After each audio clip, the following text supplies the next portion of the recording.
A principios del siglo XX, la ciencia se enfrentaba a un verdadero muro, la mente humana. Pura subjetividad, algo que parecía inaccesible. Pero un fisiólogo ruso, un tal Ivan Pavlov, estaba convencido de que había encontrado la llave.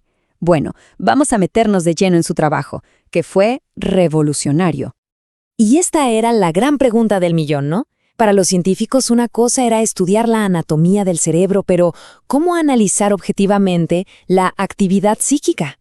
Los pensamientos, las emociones, parecía una misión imposible medir algo que simplemente no se puede ver ni tocar. Pavlov estaba seguro de que había una especie de puerta trasera.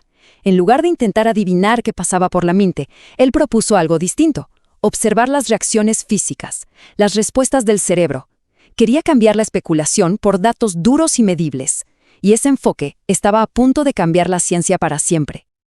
Para entender la verdadera dimensión de su idea, primero hay que ver cómo era el panorama científico de su época. Era básicamente un campo de batalla entre dos maneras de entender el mundo.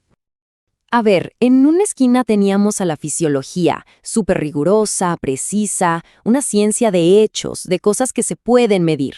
Y en la otra, la psicología, que él mismo Pavlov veía como un terreno un poco caótico, ¿no? Lleno de opiniones personales, pero sin un método claro. Era la lucha entre lo objetivo y lo puramente subjetivo. Miren, las propias palabras de Pavlov lo resumen perfecto. A lo que pasa en nuestro cerebro lo llamamos actividad psíquica y lo conectamos directamente con lo que sentimos por dentro, con nuestra experiencia. El reto era cómo sacar esa experiencia del mundo personal y ponerla bajo el microscopio.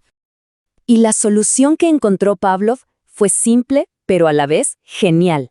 Tomar un concepto científico que ya existía y llevarlo a un territorio completamente nuevo. Ojo, la idea del reflejo no era para nada nueva. Descartes ya la había definido casi 300 años antes, y los fisiólogos la usaban para entender cómo funcionaba, por ejemplo, la médula espinal.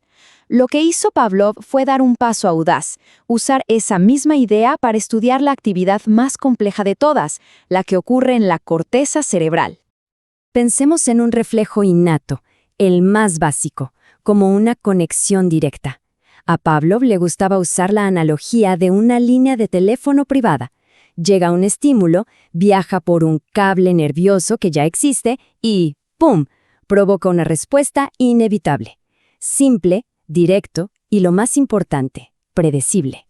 Y es justo aquí donde la historia da un giro fascinante, porque Pavlov descubrió que el cerebro podía crear conexiones nuevas, reflejos nuevos. El verdadero genio de Pavlov estaba en su método. ¿Por qué la saliva? Porque era un dato puro. No había que interpretar si el perro estaba contento o tenía hambre, simplemente se medían las gotas. Era la manera perfecta de convertir un fenómeno biológico en una métrica objetiva, en ciencia pura y dura. Entonces, el punto clave es este. El reflejo innato, el natural, es la comida que provoca salivación. Lo que hizo Pavlov fue introducir un estímulo neutral, digamos el sonido de un metrónomo, justo antes de dar la comida. Con el tiempo, el cerebro del perro asoció el sonido con la comida, y el puro sonido empezó a provocar la salivación. Se había creado un nuevo reflejo, uno condicionado. Pavlov lo describió con una analogía buenísima.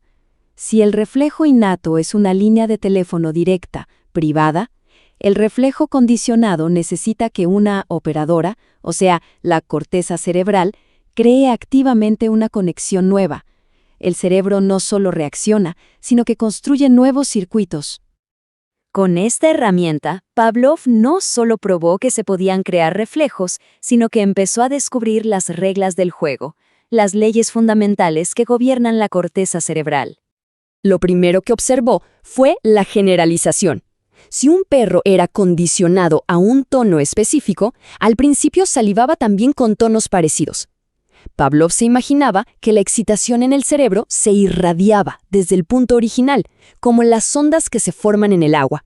Pero el cerebro también aprende a diferenciar, a ser más preciso. Si el círculo luminoso significaba comida, pero la elipse no, el perro aprendía a reaccionar solo al círculo. La elipse se convertía en una señal de freno, en un reflejo inhibidor. El cerebro estaba afinando su respuesta. Y la pregunta lógica es, ¿Qué pasaba si se dejaba de dar la comida después del sonido? Bueno, el reflejo condicionado no era para siempre. Poco a poco, la respuesta de salivación se iba debilitando hasta que finalmente desaparecía.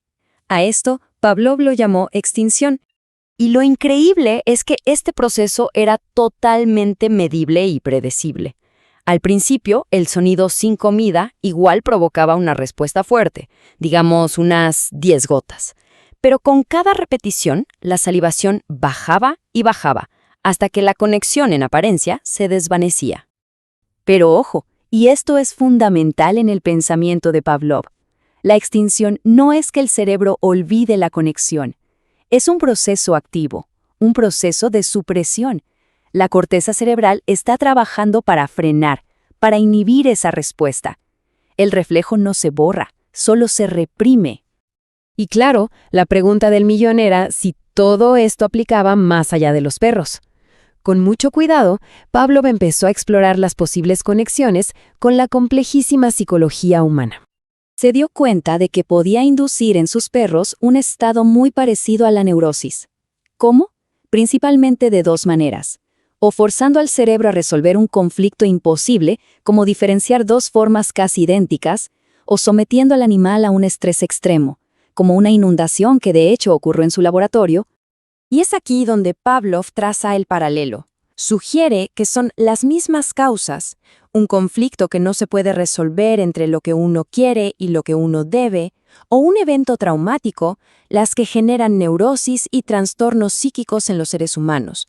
Una de sus ideas más profundas y más sorprendentes fue sobre el sueño. Para él, dormir no era simplemente apagarse.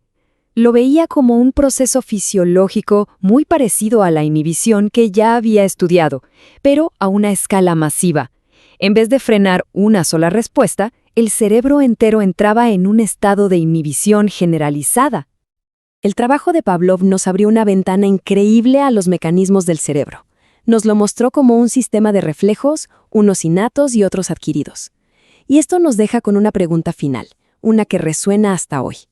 Si gran parte de nuestra conducta se puede explicar por estas leyes fisiológicas, ¿dónde queda aquello que nos hace sentir humanas? Una pregunta que la ciencia sigue explorando.